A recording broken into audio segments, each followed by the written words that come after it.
Hello and welcome to the Survivor's Guide to Life on KPCA Petaluma 103.3 FM. I am Jenny Stevenson, your host, and joining me is Dr. Peter Bernstein. Today we will continue in our series on how to survive through adversity. Dr. Bernstein, or Peter as he likes to be called, is a coach and mentor with 49 years of experience helping people survive and grow through trauma, struggles, and hard times, the stuff of real life. The goal of our series is to help you discover what we've experienced, that adversity is more than a trial to endure. It can be an exciting opportunity to learn, grow, and thrive. That's all true. It is true. You want to say hi to everybody there? Say hello to my friends in New Jersey and thank them for their sweet wishes and thoughts. Hi. Watch the show. It's good. You're always in my heart. Anyway, we're going to be talking today about a subject that we talked about in show 58. 58, the last time we were here. Right. We introduced our title, our subject was honoring and expressing our grief, why it's so important, and how to do it. Right, and it's an important part of life. I've also had some thoughts about that, and I like some of the things that some of the commentaries that we've found on grief and loss and honoring the human condition. Something that in our society we've lost. There's very little space in people's lives to take the time to go through a very intense experience, and I'm not talking about clinically, I mean humanly, of loss and grief.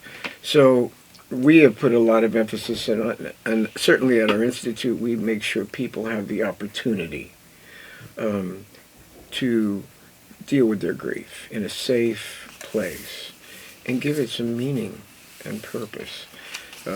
And I find that to be so important. It also threw me back to my old roots in Judaism and the Old Testament, and how there were rituals set up to honor the human condition of grief and loss.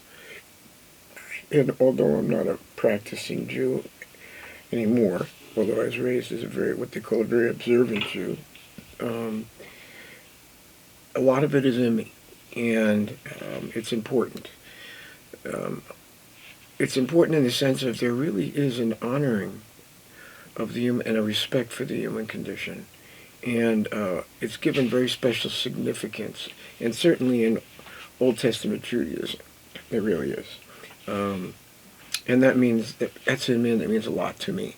Although I don't practice the rituals of themselves, I do have respect for them, and I have respect for what they respected. Unfortunately, I don't see a whole lot of that anymore, but plenty of people are grieving and dealing with loss.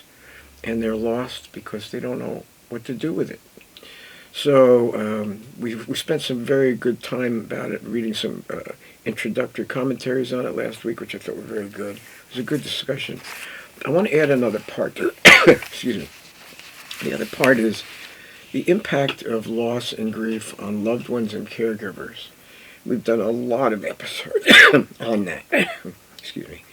But one of the things that I realize is that I don't think it's something we can just let go and fall to the background, because it's so important for folks to realize the impact and the powerful impact that losing a loved one and being involved with people that are dying and sick, how it affects caregivers. For caregivers, they've got to have some capacity, really, to tune into their emotional lives. They've got to know that this will affect them emotionally. They've also got to know that it affects them physically. And if they go in not willing to acknowledge that, they're going to find that it's going to bite them in the long run. So they need to have a way of recognizing the impact of the emotions, the psychology, the spirituality, and the biology, the body. And we did a lot of work on it, and I looked at it again, and I'm thinking, this just can't be allowed to fall to the background, because we want to make sure that we support lovingly folks that are either professional caregivers, first responders, folks that are going through caring for their loved ones who are sick and dying. We just don't want to be too dismissive of how much it puts a person through and how difficult it is. It's something that the bond between a caregiver and a loved one is so strong that it goes beyond the visual. There's a heartfelt, a spiritual connection, a deepness, a depth of caring for one another that it goes beyond words. But that needs to be respected because it has an incredible impact on the caregiver. And I know I'm going through it with my wife, I'm going through it with my mother. We're helping so many people go through this. I say I must have it written on my forehead because there's people coming to us and they're dealing with loss and grief, imminent loss. And we can help them. I can help them, you can help them, our staff can. But that doesn't just all of a sudden we are removed clinically and objectively and don't feel these things. I think we have more empathy and caring now than I have, and I know you have too, than we've ever had before. But to think that it's not going to affect us is not true. I just saw a couple of my friends, they're 90 years old, they're beloved friends of mine, and they were just, I love them. And they said, at your podcast, don't forget, when you tell people point three fingers out, and don't forget it points back to you. It comes back to you. And they're so right. Yeah. And I know that to be true. And they meant it in a very caring they're very loving, caring way. They look at me and they go, how are you taking care of yourself? Yes. And the truth of the matter is this is one of those kinds of relationships and caregiving where it is so easy to put yourself aside and not take care of yourself and not even want to. Yes. And unfortunately, that's not a good route. And I can say I've been on that path and had to self-correct so many times already. And what it does is eventually it affects the body. The emotion of it is so intense. The feelings of loss and imminent loss are so intense that it does begin to affect your health and your body. The key really is awareness and connectedness with your own body and how the emotions show themselves through your body, so you can begin to address it and make sure you address it, which will give you some sense of resilience. It doesn't take the challenge and the difficulty away, but it gives you a certain resilience to deal with it, of some very, very difficult emotions. So I don't want to just dismiss that. I want that to be included. Yeah, no, I want to add that you're talking about the toll on the body of caregiving for a loved one. Yeah. And the emotional toll, because you feel so connected to this person and you care so much. There's that toll that we're going to talk more about, which maybe isn't quite as clear to everyone, or maybe it is. The other is exhaustion, physical exhaustion, again, from not taking time for yourself, so you can have this physical drain on your body as well as the emotions, which then also add to the physical And that's drain. called compassion fatigue. Yes. And it's real. And when you don't take care of that moves into something more dire, and that's a burnout. You'll see the physical begin to deteriorate.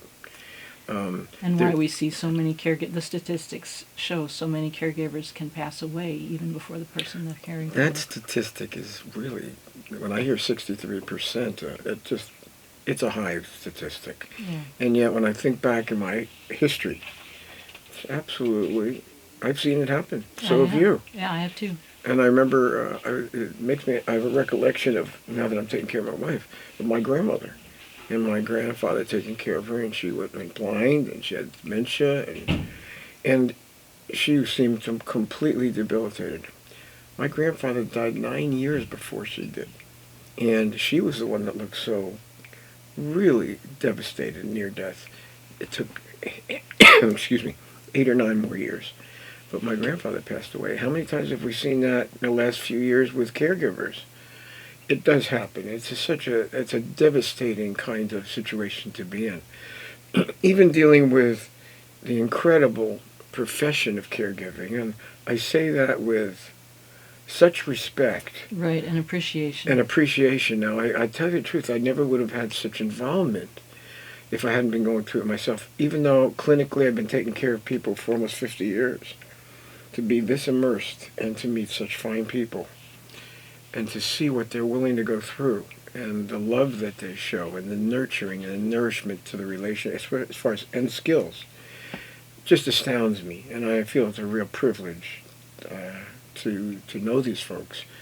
We've also seen that other cultures do a much better job Often. of caregiving than we do. Yes. Much better. Not that Americans can't do it, No. but other cultures have it built right in us. This is a part of life. And those caregivers, the ones that are really gifted, are truly precious. And we have one on our team from Fiji. She is just a gift, but I can't agree more. she's amazing, Marissa, She and is. her husband's a great. But everybody on our team is a gift, and not everybody's from other cultures. She's the only one from another culture. But I can see for her, she's got a skill level, but there's an empathy and a depth of acceptance and understanding that goes beyond mine. And she's quite a woman. She is. Marissa. Oh, yeah. And her husband, Peter, is a fine man. Another caregiver. So, I mean, we're learning to appreciate people that we never would have been involved with. The people from hospice. They're angels. Yes. We have so many. Teresa, Ruth, Michael, Dr. Gary. I mean, there's so many. Michelle Vanek is a geriatrician. Honestly, these are amazing people. They've taken a commitment and a calling to their lives that a lot of people would go the other way and want to avoid, and that's common too. Not these folks. They go for where they believe the need is and what they're called to be involved with, and it's very difficult. Yes. But they're precious. After discussing this a little bit, you said you had found another commentary in some of the things, reflections of. What was the name of the book again? This is a book called Jewish Reflections on Death, and it's Yeah. a collection of articles, papers, edited by Jack Reamer. And we read last time from it. What we read was a very eloquent description of the emotional impact of the death of a loved one, how devastating that is, and a description that was just so touching and right on target for what the raw feeling of that time. We found another one, and I will read that one too. But I think first let's get this break out of the way. You've been listening to the Survivor's Guide to Life on KPCA Petaluma 103.3 FM. We'll be back after a short break. Welcome back to the Survivor's Guide to Life. I'm your host, Jenny Stevenson. We are today returning to the topic of our last podcast about honoring and expressing grief, but we're adding to it today. We're adding the dimension of the impact of loss and grief on family members and caregivers. And not only physically from the care they're giving, but emotionally, from the deep connection that they carry with the person that they love. And energetically, too. Spiritually and energetically, that all of this can take a toll on the body as well. And this connection is essential and worthy of respect and admiration and appreciation. And we want to support those who are going through this, and we're offering that the key is awareness to what's happening, and by awareness it's possible to become more resilient. Well, I do want to say it's a dire, and you're going to read this, and the Jewish reflections, Jewish people are more engaged emotionally, and when they write, boy, you get a feeling for how the emotions and how they can really, how vividly they can describe them. The Jewish people in their culture, Italian culture, they have that. And I know I grew up with that, but this book really reflects that. But the other part, the hope that's, to me, I do want to... You don't want to leave that out of the picture. No. No. And you know what really is hopeful about this? As hard and devastating and agonizing as emotional grief is, you deal with it in the right way and you take care of how it's affecting your body. You know what? You come out of it. And as you come out of it, you get your energy back. You get a certain kind of resilience back, and hope that, wow, the emotion can be very dark and bleak and filled with discouragement and despair and all of these things that I know you're going to read about in a minute. But once you go through them and you deal with the body and you deal with getting rid of that, getting that emotion cleared from your body, and we do that all the time at our institute, you come out of it. It doesn't mean that the problem immediately goes away. Not at all. It means you're in a different space and your emotions are not clouding your perspective or your functioning anymore. That's the key to staying resilient. And it really does work even in the midst of these very dire, very difficult and agonizing situations. But I think you have something you want to... I'll read something here, and he doesn't take it around the full circle the way that we do, and so we'll want to add to this. Go ahead. I'll start here. This is from a section by Abraham Heschel. I think I'm saying his name correctly. And he starts by saying the fact of dying must be a major factor in our understanding of living. Yet only few of us have come face to face with death as a problem or a challenge. There's a slowness, a delay, a neglect on our part to think about it, for the subject is not exciting but rather strange and shocking. What characterizes modern man's attitude toward death is escapism, disregard of its harsh reality, even a tendency to obliterate grief. He is entering, however, on a new age of search for meaning of existence. Death is grim, harsh, cruel, a source of infinite grief. Our first reaction is consternation. We are stunned and distraught. And then he goes on with his take on where you can go from there, and it's a little different than where we go from here. And so you were talking about the process of going through it and coming through on the other side with hope.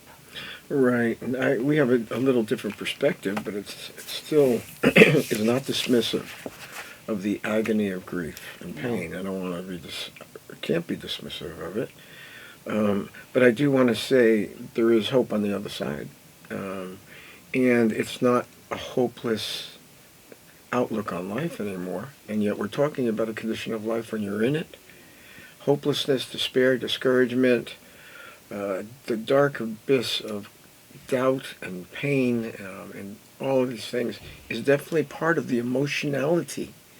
And it's real. And it's got to be given its freedom and respect to allow that to come out and to allow it to have its expression in a way that's sacred and protected, and where the individual is going through it feels that they're in a safe place with safe people to go through it. That's one of the values that you found in looking back on your traditions of your heritage. Yeah, although I felt their orthodoxy was too rigid, I do feel they have a deep respect for the human condition, and I don't see that too much anymore, I'll tell you that. That's what drew me back. Not religiously, but the respect for the human condition. And as this, providing this, what you call like a safe place. And people have to have that. And a respect, yes. So they can let down.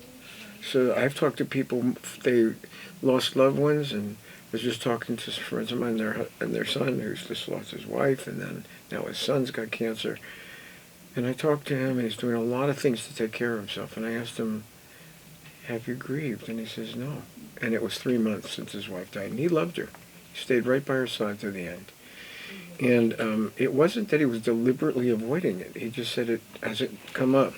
But as we were talking, he says it's beginning to. And that was 3 months. Mm-hmm. The one thing about grief is it doesn't come up the same way at the same time for everybody. With the Judaic approach and the Old Testament approaches, they make sure that there is a time to sit, what they call sitting Shiva, that goes on 7 days, and where a person is given complete freedom to grieve in whatever form it takes, and to focus just on the grief, not themselves, but on the love of the lost and the grieving they're going through. And there's even rituals about how to talk to a grieving from the Old Testament commentaries on how to be there with the person who's in active grief. And I listen to it sometimes and I go, they're honoring the human, there's a sensitivity here. Mm-hmm. It may be a little too rigid and ritualized. I always felt that way. Some of my Jewish brothers and sisters wouldn't agree, mm-hmm. but I felt that way. But yet I felt there was a deep respect. And sensitivity, you were Absolutely. saying, to this process. And they talked about needing support. And I know this is true too, that yes, people need that permission to grieve. They may also need someone to help them pull out of it a little bit, because what happens is it becomes such a deep abyss emotionally, that it's sometimes very hard to pull out and find your way out again.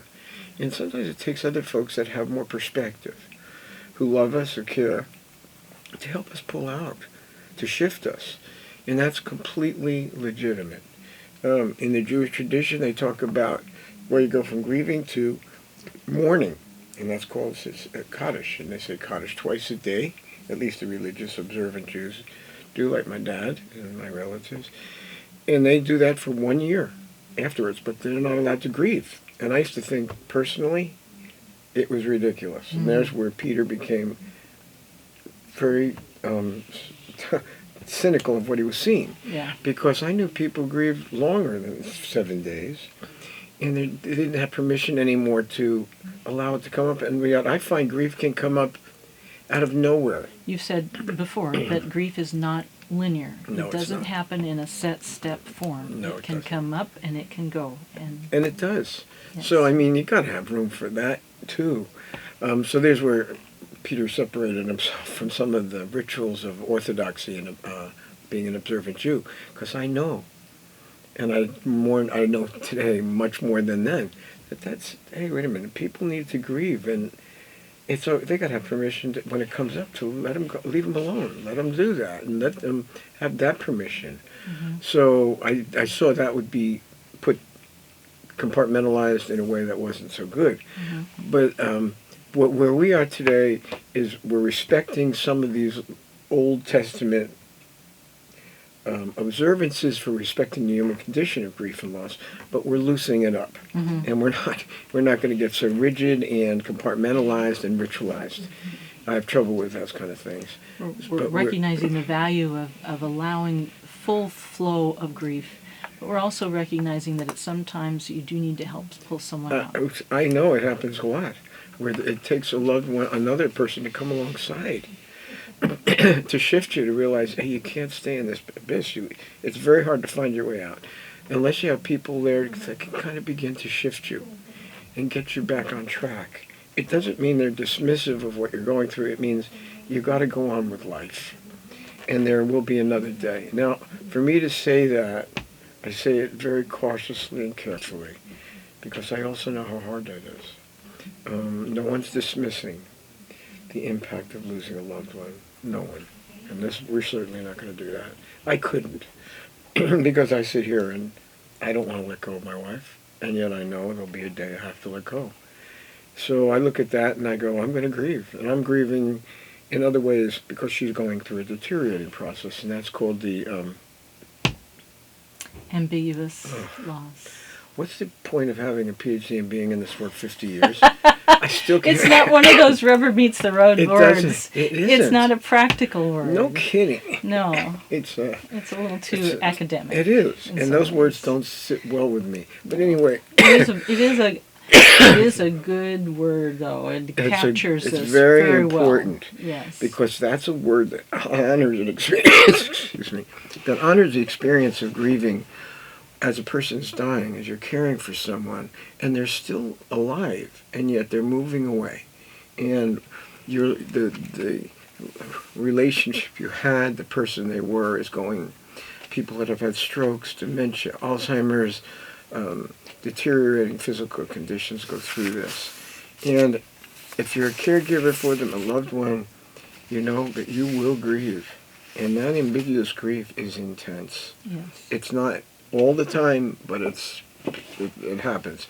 And one of the things that's a little confusing, at least for our minds to compute, is the person that you're grieving is still alive, but the connection you had, the person they were, is going and moving further and further away until they reach their final day on this earth, and they move on to another way. But ambiguous grief, I feel, a loss is very important to acknowledge. Because I've talked to so many people that are caregivers, and they're dealing with it. Not everybody knows how to be honest with you. No, it's we were going to talk about this today, and I went and looked at a few definitions, trying to find something that was be clear and helpful on what ambiguous loss is. And so many of them tended to be so clinical, it was hard to find well, one. You know how I feel about that. Yeah, so I don't want to go there, but I think one theme that kind of went through them, that ambiguous grief or loss is a loss that's combined with uncertainty or confusion or no closure. What you were describing is, like, one example is for someone who is married to someone with Alzheimer's or other type of dementia, and physically they are still there, and yet the loss is still real because they are not the same person. They're moving away. They're moving away, like you said. And they say, people can say, am I still... do I still have this relationship that I had for so many years because this person no longer remembers me or recognizes me or understands who I am? Yeah. Is this relationship still real? That's part of the confusion, but intuitively and emotionally, the relationship, the person, so many things about it are deteriorating. So there is a grief that sets in, and it's very intense as the person continues to deteriorate. You mentioned Alzheimer's or dementia. There are people I've seen go through this for 15 years before the person passes. I mean, it's a terminal disease. I've seen others. My wife is, I'd say, struggling now for at least 8, maybe a little longer. I'm not exactly sure, but it's close. And I'm thinking, wow, it's been a long haul, and I'm still not ready personally to let her go. Now, I know I don't have the call on that one, but I want her to be around as long as she can. But yet, as far as our interaction, she barely can talk anymore. She can't see. She can't do anything for herself. But she's not in any pain. No, she's not really in distress or pain? No, I think I'm in much more pain than she is about it. Yeah. But as far as having a relationship or having her close to me, we were very, very close. Excuse me, for 46 years. She's not there anymore, and she's moving further and further away. I think we're in the last phase now. That's very hard. When the grief hits, it's intense. And it, over a long period of time, certainly has affected my health, and I'm a health nut. And yet I can see I've lost, since she's been sick, 13 pounds or 14 pounds I've lost. I could just see that it's taken a toll. My appetite isn't what it used to be. There are lots of things that happen. Talk to people that go through this and watch what it does, what happens. So it's a very intense experience, and yet that's not the final grief. No. And I anticipate that, and I go, oh my God, look at, this is so bad and so tough. How much worse can it get? What will that be like? And the truth is, for a while, it'll get worse. Yeah. But does it stay? The answer is no.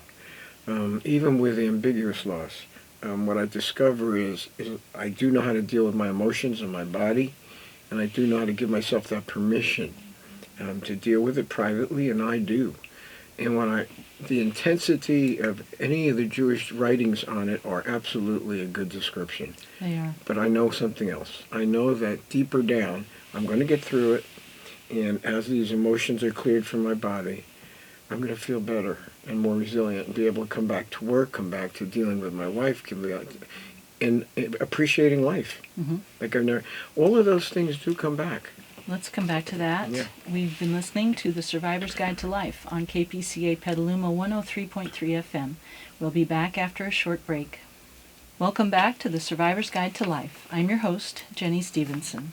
We were talking in our last segment about the different stages of grief and mourning, and how a safe place and permission and sensitivity are needed to allow people to grieve deeply when that time comes, and then, if necessary, to help them move out of that and shift out of it when it's time to return somewhat to regular life, and that this will happen over and over again. It's not a set pattern. Everyone experiences this in different ways. We also began to talk about ambiguous loss and grief. which is a loss that can be for someone who we care for is still alive, but we are losing relationship with when they are losing health and connection, and how real that grief and loss is as well. Peter, you were sharing what this time feels like for you as you are grieving for Lynn in this ambiguous loss of relationship and connection that you've had for so many years, and looking ahead, how will it feel when she's actually gone? But you also are returning to what you always do, which is hope and resilience, and moving into another phase of your life that you can't see yet, but you have hope about. And it gives me an energy. It always surprises me. After all these years, I'm still surprised that comes back. I come back with a sense of clarity and purpose and empathy that I didn't have before. And for that, I'm so appreciative. I think my wife's legacy, and now my mom is also 93, failing. I'll be honest with you, what's coming out of it is a connectedness with my fellow man, with appreciation of life and the things of life that are the little things. I know I didn't have it like I do now. And to be able to interact on a human level, to me, is a gift. And I call it's Lynn's legacy, because my wife is so sweet. This is not a difficult woman. This is a woman that's a testimonial to strength and perseverance and loveliness and kindness and generosity and selflessness. So that makes it even harder, because she is such a blessing. So I look at all of that, and yet I look at what comes out of it, and it's very touching, because I can talk to people, and people can talk to me. It is so nice not to work out of a clinical role anymore. I can do it, but I choose most of the time not to be honest with you. For those folks that can't handle it, I can get into that other role, but the truth of the matter is, I'd rather not. I really would. So I'd rather be with people that I don't have to do that with now. I would like to give you a chance. You are a caregiver for Lynn, among others on the team. Mm-hmm.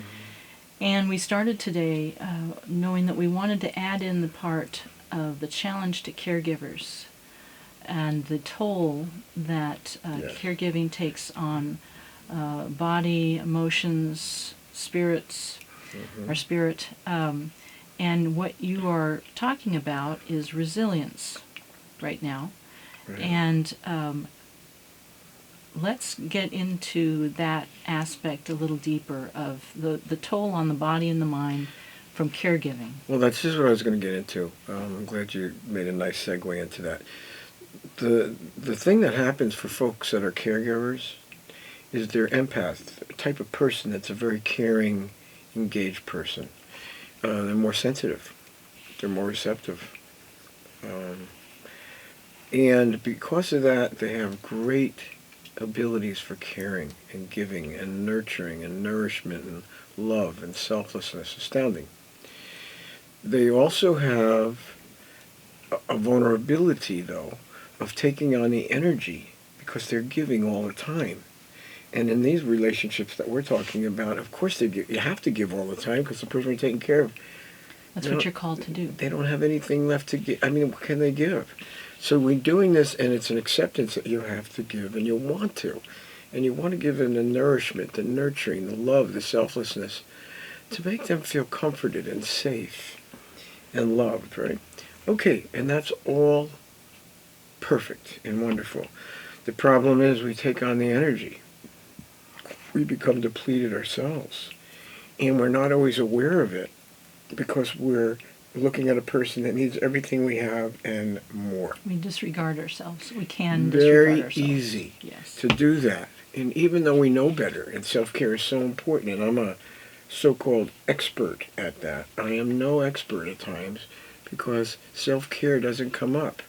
I need other people to remind me how important it is for me to take care of myself. And don't think I don't appreciate it, because I know that I've lost sight of that. Or I know that I've lost sight and I'm beginning to come out of it, but it took its toll.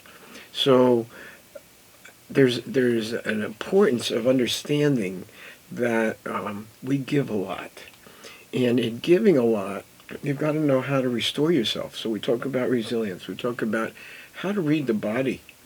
And there's the energy exchange, our energy. There's the biological, how we feel physically, the emotions, the spirituality, all of this, and the psychology, all this comes into play.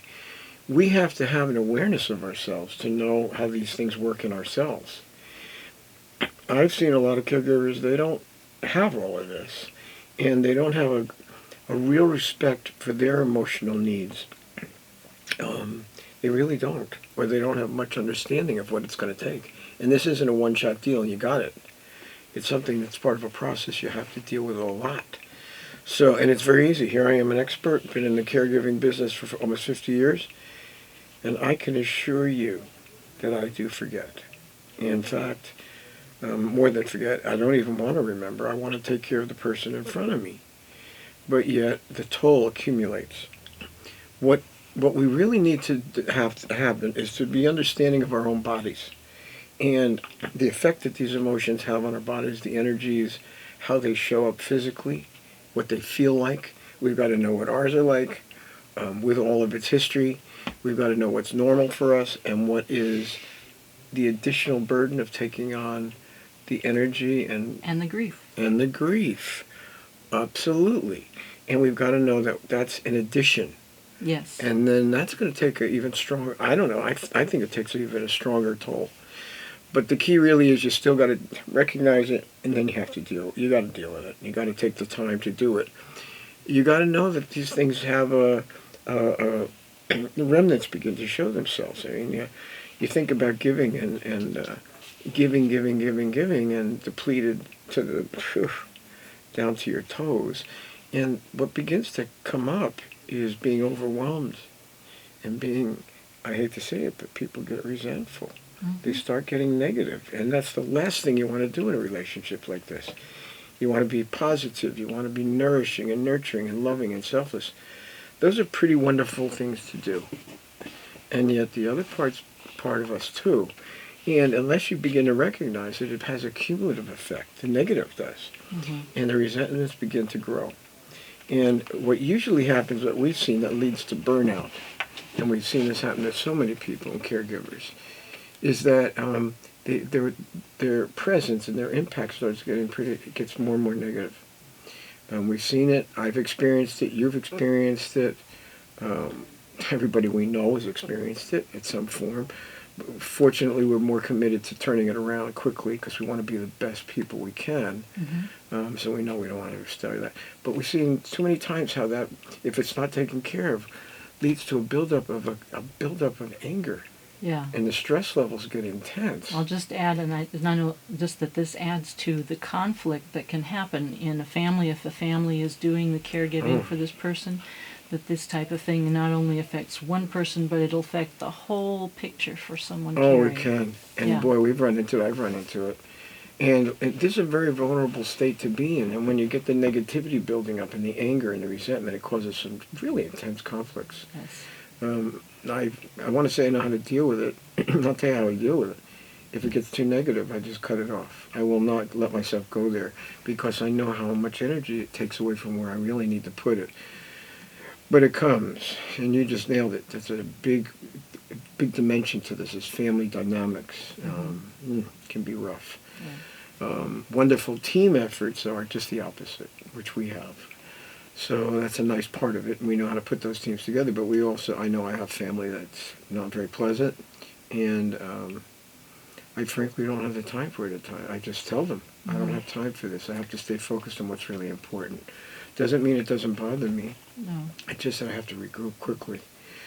As you say, though, the good side of a team is that they can help each other become aware and supportive of when someone has taken themselves just a little too far and is getting overwhelmed and close to burnout. Absolutely. But what I also was going to say is that when you let the stresses and the negativity build up in your body, it will turn to anger. And that anger, if it's not dealt with in the ways we've talked about, where you learn to get emotionally get rid of it in a way that you don't hurt other people, and discharge it and get a catharsis and straighten your body out, which we do in our institute, and I've developed work over many years on how to do this. What begins to happen is you'll get physical problems, cardiovascular problems, strokes. I mean, your immune system will start to deteriorate. It can lead to serious degeneration, and eventually, if you don't take care of it, it gets really bad. We've seen people not get through it. So we know it's serious. I want to say this. There's a lot of people that aren't on this page. They're going through it, and they're not on this page at all. No. When they hear about it, they go, geez, I hope I never have to deal with this. They can be in the middle of it and say that.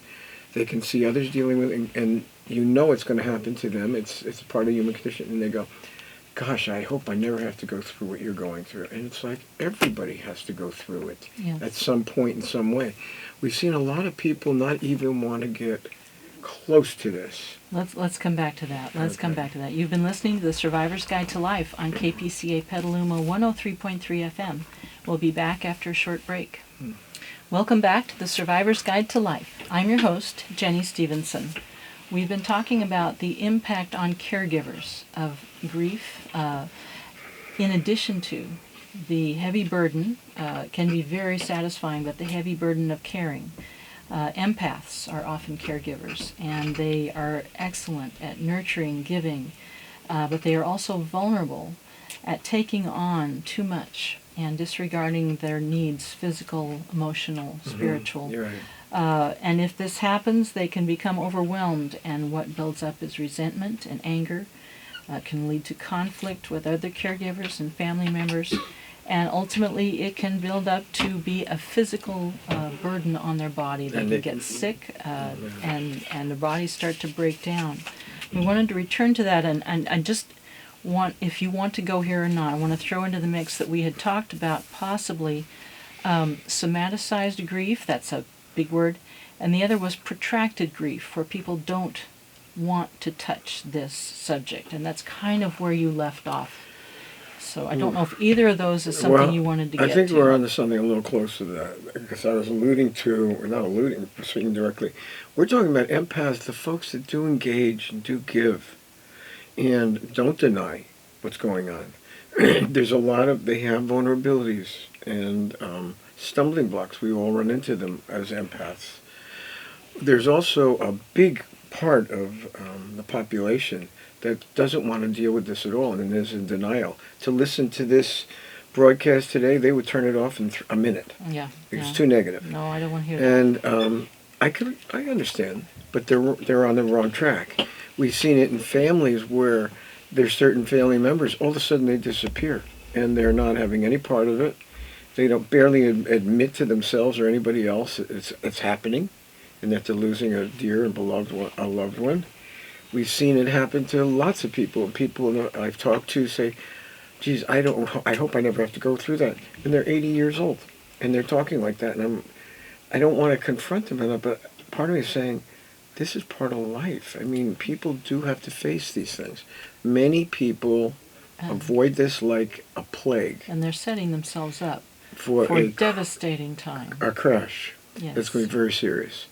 And those folks are so ill-equipped a lot of times, and they become a liability to themselves. I've seen it happen where they're more of a burden to have around because they just do not want to know how to deal with these things. They don't want to, and when it finally hits them, they're a distraction. Or a drain. A drain. On what's needed. Oh, and I've seen that, and it's terrible, because who has the energy to deal with them on top of everything else? That's not so unusual. So we do see that, and for those folks, they're sorely misguided about life. Yeah. And they're avoiding something that is going to eventually come into their life. But you were talking about protracted grief, too.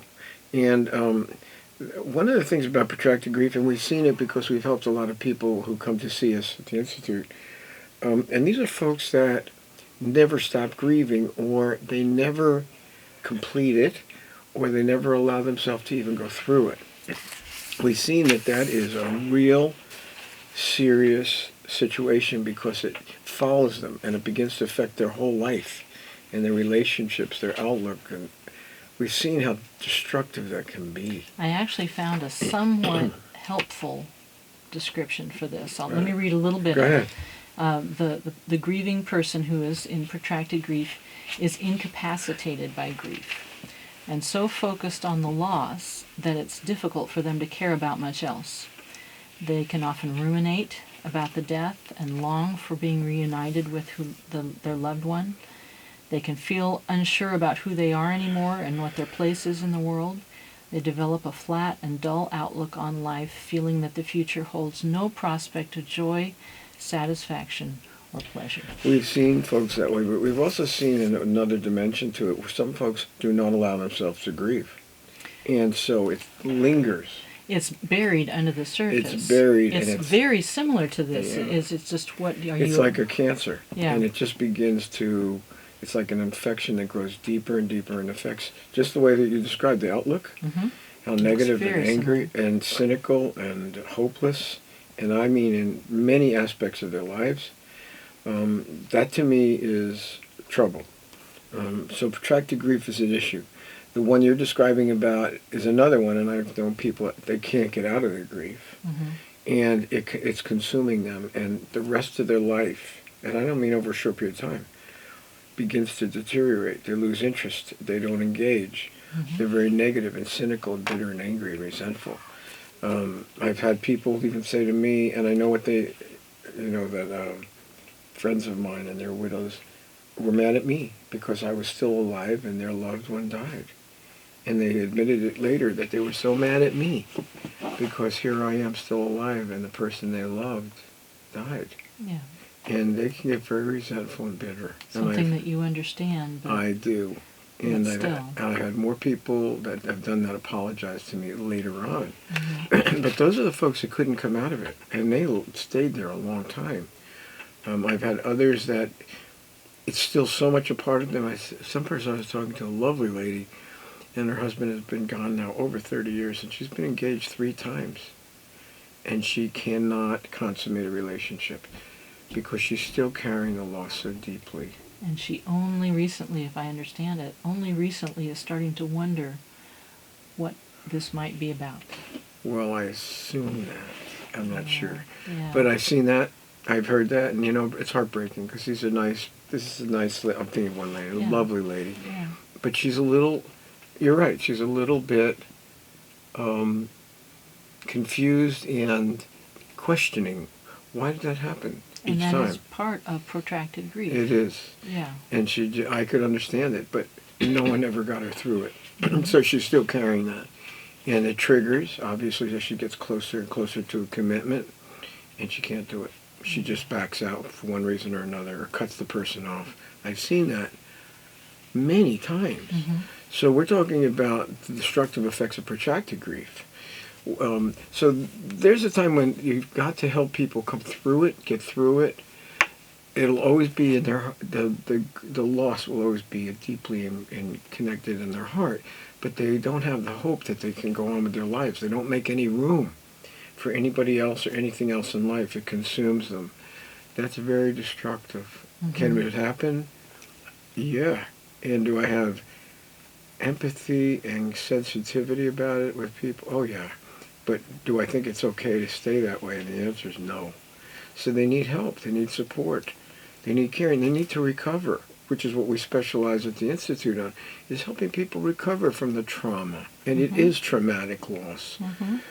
And helping them get back on their feet without denying what they're going through, without denying what's happened, without denying the loss that they carry in their hearts and the love in their hearts. I've had a good friend who passed away a number of years ago, and his wife, who was a wonderful caregiver. And it took her 3.5 years of active grieving to get back on our track. A beautiful, wonderful lady. I adore her. And she's got a very fine partner in life. Now they're not married, but they're very close. He's wonderful. He takes care of her. He's a good man. And when I talk to her, she talks about, now she's sick now, and she talks about, well, someday I'll be in heaven and I'll see my husband again. And she says it in a way that is so touching. And she's gone on with her life in many, many ways. And yet this is a very strong part of her, is that she wants to see her husband again in heaven. And she states that. She says to me, she was telling me she's very troubled spiritually right now about where she is. Now she's dealing with her own cancer and her own, and so she's coming to grips with life and death now, not of her husband, but of herself. And when she talks, there's no facades, there's no pretense. Everything is very authentic and real. Confused or troubled, yeah, but it's right out there, which can lead to some real healing. That's where the opportunity is. Absolutely, Yes. to share with people that can Yeah. appreciate, respect, and show love and understanding. Absolutely. So, when I say I have a deeper empathy now than I've ever had before, I mean, I can sit and talk to people, or they feel they can talk to me wherever we are, and they share with me. Mm-hmm. And it's that I can be there. And when I say, I got it, I understand, I'm not just saying that as some kind of clinical dismissive response. It's like, I get it, and they know it. No, the truth is in your, not just in your words, but in who you are and in how you are present with people. Yeah. They know. And to me, that's the gift. And you know it in other people too. I You do. see it. Oh, boy. And that's a beauty, too. And it has nothing to do with academic levels and training medically or psychologically or whatever. I have waitresses in town that I know. I adore them. And they'll come up to me. I have one restaurant I go to. I just love them. Nice people. Pretty tough girls. Gotta have respect for they're that. biker girls. Yeah. And they one of them now owns it. She's a tall, big girl, and she says to me, and she knows my wife, and she's so sweet. But she says, nobody can understand what you're going through until they've been there themselves. And then she tells me she took care of her father, and I can't remember if it was her brother, in a year and a half time, and she and her sister took care. And she says, until you go through it, nobody can truly understand how difficult and painful this is. I mean... And the key there, let me just say, is that going through it, that she's talking about, and you're talking about going through not only the burden and the pain and the agony, but going through it and finding out that you can come out the other side a changed person, not untouched, but touched in a way that can make you more of a deeper, more meaningful life in person. Absolutely. Make you the better person you're meant to be. And I say that personally, psychologically, spiritually, emotionally, in every way. And I do believe in that. And I look at that as a legacy of my wife. There's a purpose to all of this. Do I think that it doesn't involve so much pain? But the truth of the matter is, I see the hope, I see the purpose, I see the improvement coming. And it touches my heart every day. So I'm very grateful. And when I meet other people that are like that, and there's so many, my gosh, they're right there. It's amazing. So I see that a lot of good and a lot of hope can come out of this. And there's certainly more life to live. But I will not be dismissive of the process you have to go through and the horror and the trauma of the emotionality of it. Oh, I wouldn't dismiss that in any way. For those that are thinking this can never happen to them, or they don't want to look at it or deal with it in any way, my heart is going out to you, because you're on the wrong track and you are going to get hit hard when this comes down, because you haven't built up an arsenal of experience or anything, or depth of understanding. So when it hits, you're going to be so ill-equipped. I would encourage people that want to run away, and there are so many, don't. Stop now. Take a look and engage with what's happening. Don't avoid it. As painful as it is going to be an experience that you will carry in your heart and in the life for the rest of your life, and will change you in such a good way. So I would say, if you identify yourself as one of these folks that runs away, and there are so many, my message to you is rethink the direction that you've been going. Take a look at what's happening. Go back, engage, help, be involved.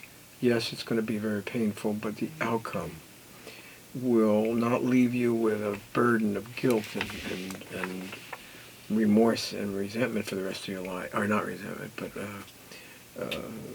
mostly remorse and repentance, you don't have to live that way. So I would suggest that you change your direction as quickly and dramatically as you can. Thank you, Peter. Thank you for speaking from your heart. I am. And I hope that those who need to hear that are taking it to heart. Thank you so much. The Survivor's Guide to Life is made possible through a grant from Sonoma Coast Trauma Treatment, a 501c3 public charity that relies entirely on donations from people like you. If our podcast and the information we provide benefits you, please consider donating to us at www.sctraumatreatment.org and click on donations. We are also on Facebook and Instagram as The Survivor's Guide to Life. You can contact us, Peter or myself, at 707-781-3335. We thank you so much for listening. Oh, let me add our website, www.thesurvivorsguidetolife.com. Mm-hmm.